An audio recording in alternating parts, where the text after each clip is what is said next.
O Flamengo tem medo que o Vasco fique grande? É isso que motiva, na opinião de vocês, o BAP fazer o que tem feito? Essa pressão toda? Gente, primeiro que o Vasco é grande, mas é um grande numa crise imensa e que não há nenhuma perspectiva de mudança.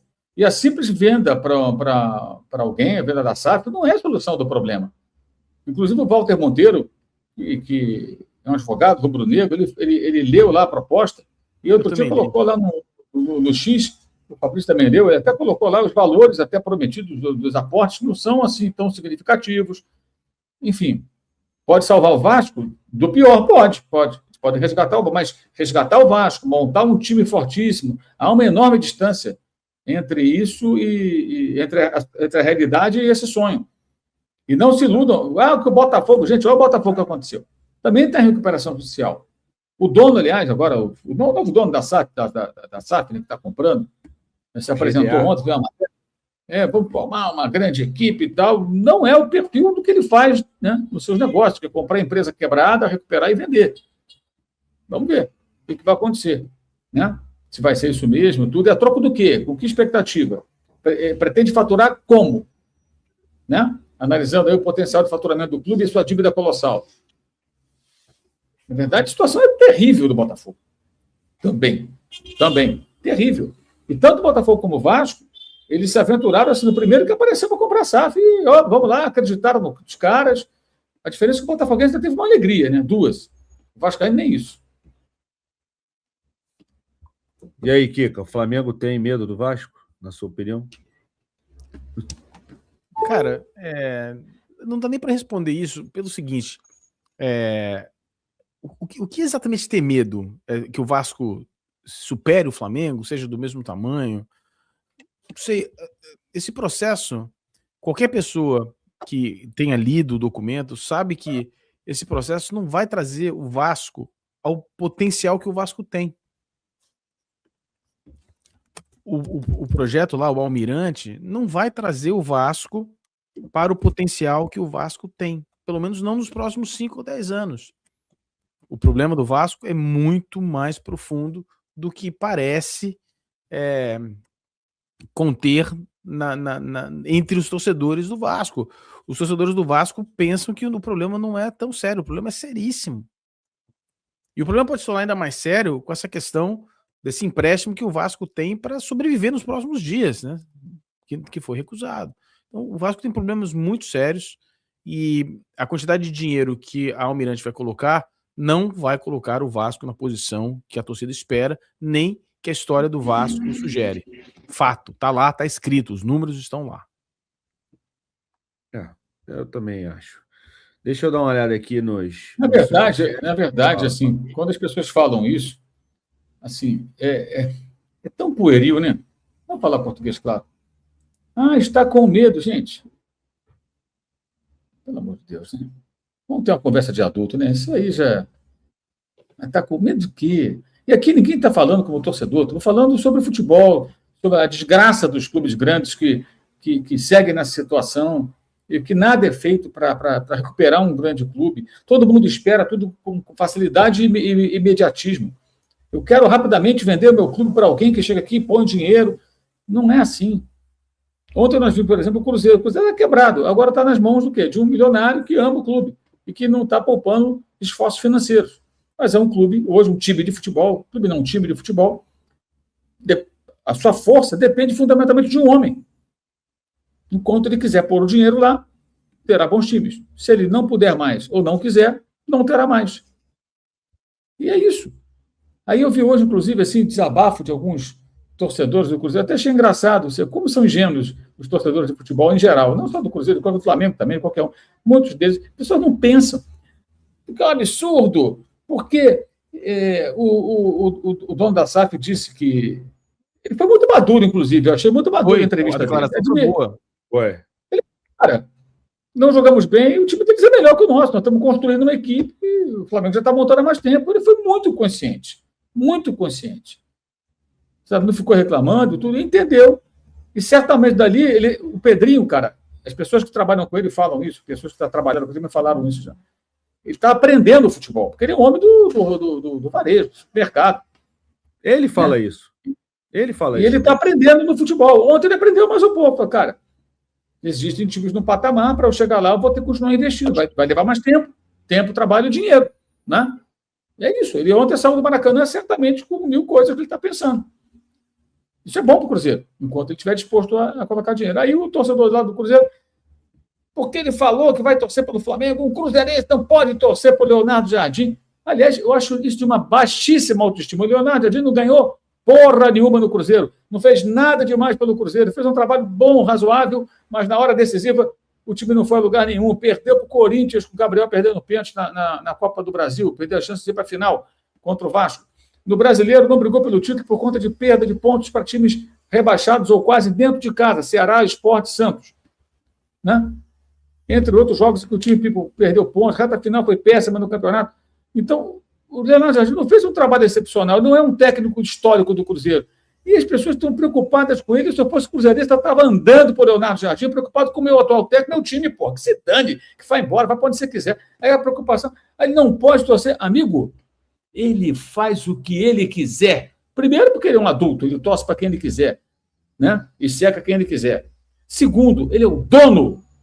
Esse é o ponto, essa é a palavra que essa galera tem que se tocar. Meu irmão, teu time virou SAF, teu time tem um dono. O dono faz o que ele quiser. Se ele amanhã acordar meu puto da vida e falar assim, quer saber? Não vou mais botar dinheiro nesse troço, não. Vou botar um teto aqui, vou ter um time para não cair para a segunda divisão. Ficar lá em 13º, 15º, tá muito bom. É só, se ele quiser, vai ser assim. Ele escolhe, amigo. Só ele, mais ninguém. Quando o Ronaldo abriu mão do Fábio, alegando que não podia pagar, e realmente não podia, o Cruzeiro estava quebrado, e o Fábio era o ídolo do clube, a torcida foi lá para a Toca da Raposa. Eles cantavam, Ronaldo, Gordão, vem dar satisfação. O Ronaldo Gordão não foi dar satisfação, não, mas nem tinha que dar. Era o dono do clube, do time. E a decisão foi tomada em cima de quê? De números, de uma condição terrível na qual estava o Cruzeiro. Ele não tem que dar satisfação. O dono não tem que dar satisfação. O dono faz o que ele quiser. O dono pode falar, por exemplo, como disse John Textor, quando ainda era dono do Botafogo, estão insatisfeitos? Comprem. Eu comprei, é meu. Lembra que ele falou isso? Ele falou isso. É meu, eu comprei. Comprem. Ou seja, eu vendo isso aqui. Vocês querem comprar? Cadê o dinheiro? Comprem. Porque é assim, cara. O cara é o dono. E isso acontece, gente, em franquias de times americanos, esportes americanos, né? Que tem os seus donos. As torcidas ficam putas também. Lá em Dallas, eu estive lá agora na Copa do Mundo, estádio espetacular, não sei quantos bilhões e tal. E eu soube lá que o dono do Dallas Cowboys, né? Não acompanho NFL, mas soube que a torcida não gosta do cara. O cara tem um estádio maravilhoso, não gosta, tem lá insatisfações. Isso acontece em tudo quanto é esporte. O dono é que decide, cara. Ele pode ficar impopular. Mas ele toma a decisão que ele quiser, porque ele é o dono, gente. É o dono. É que nem o cara ser dono do botequim. Não vou abrir mais as segundas-feiras. Não vou abrir mais segunda-feira. Entendeu? Não vou mais vender tal bebida. Não vou vender. O botequim é meu. Eu faço o que eu quero. O clube é do cara. Ele faz o que ele quiser. Uma empresa é uma empresa. Uma CNPJ, um SA, cara. Sociedade Anônima do Futebol. O seu time virou uma firma, uma empresa, que tem um dono. Ou um acionista majoritário. Enfim. Ele manda. Ele manda. Ele faz o que ele quiser. Você pode protestar, pode xingar, pode espernear, pode fazer o que você quiser. Cara, o trabalhador, insatisfeito com o patrão, ele tem o poder da greve. E muitas vezes perde a queda de braço. Ele pode paralisar as atividades. E muitas vezes perde a queda de braço. E outras ganha. O torcedor, ele só pode protestar. Mais nada. E não ir no jogo. O poder de influência é menor. Estou falando da relação dono-empregado, né? O dono precisa do empregado para fazer a máquina girar, e dono-torcedor. E quando o torcedor abandona o time, geralmente abandona quando vai mal, aí não tem poder nenhum de influência. Os caras não vêm mesmo, não dão renda, eu estou na merda mesmo, né? Então eu vou decidir o que eu faço aqui, é o meu que eu estou gastando. As pessoas não entenderam isso ainda. O time tem dono. Ah, mas então o modelo associativo é ideal? Claro que não. Mas você pode tirar uma Patrícia Mourinho do poder. Não pode? Pode. Fazer uma má gestão no Flamengo. E aí tudo mudou. Você pode tirar a turma. Você pode tirar a turma que estava no Corinthians, só que entrou Augusto Melo. Foi tão ruim quanto ou pior. E tiraram ele também. Só que não entrou ninguém até agora que vire aquilo de cabeça para baixo e mude os rumos do Corinthians. Que é um clube que tem toda a condição de, em alguns anos, se recuperar. Eu acredito muito nisso. Se quiser, vai demorar 6, 7 anos, sei lá, que nem for o Flamengo, mas recupera. Opa, não tem a menor dúvida disso. A torcida é muito engajada. Se alguém chegar a mostrar, os números, nós estamos na merda, é isso aqui, vamos organizar, eu acho que a maioria iria apoiar. Aliás, eu falei até essa semana, lá no UOL, porque ficou uma onda em São Paulo, a história do Memphis, não, que a torcida do Corinthians se lá, porque o Memphis e tudo, bababá, e a gente discutindo sobre isso. Pô, mas, na verdade, é uma loucura. Os caras apoiaram a contratação de um jogador que não consegue pagar. Aí foi o Dani Lavieri que falou, mas ele disse que ficam fantasiando uma coisa, que a torcida do Corinthians é diferente, que é apaixonada e tudo. Eu falei, sabe qual a torcida que foi diferente? Ele falou do Flamengo. Quando devolveram o Wagner Love, quando foi embora o Dorival Júnior, quando montou um time fraco com alguns jogadores emprestados, que eram os melhores ali que o Flamengo tinha, e começou a pagar dívida, a negociar com os credores, não entrou em recuperação judicial, a reduzir seu endividamento, buscar novos meios para aumentar o seu faturamento, e o time fraco em campo. E a torcida entendeu. Ela entendeu. Pouquíssimos protestavam. A torcida entendeu. O Elias voltou para o Sport, não. Aí ele voltou e já bateu lá e voltou para o Corinthians. O Corinthians comprou o Elias. Isso foi em 2014. Em 2015, o Corinthians não conseguia pagar o Guerreiro. E o Guerreiro fizeram lá uma coisa, acertaram, né, a parte financeira e ele foi para o Flamengo. E em 2014 pegaram o Elias, que tinha jogado muito bem em 13 no Flamengo. O Flamengo falou para o Elias, né? Porque eu me lembro, o dirigente me falou, o que falaram para ele, adoraríamos ficar com você, mas não temos condição. Eles querem 8 milhões de dólares. Nós não temos esse dinheiro. Infelizmente, não dá para continuar. O Flamengo queria ficar com ele.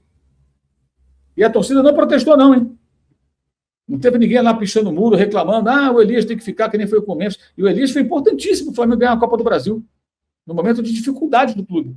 Ok, bora, paciência, não dá para ficar. Havia algo maior que as pessoas estavam vislumbrando. E o torcedor entendeu. E eu acho que se o torcedor do Flamengo entende, eu acho que o dos outros clubes também é capaz de entender, desde que a coisa seja colocada da forma como foi ali. Muito transparente e muito claro. E o que o Fabrício lembrou é muito importante. Aqui, está aqui a grana da Adidas.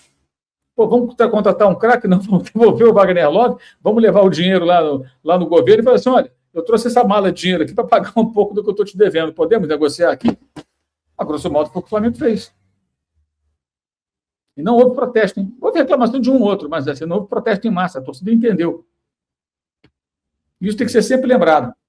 Sim. E quem protestou... Impressionante. Como um coletivo tão grande entendeu a importância do que estava por acontecer.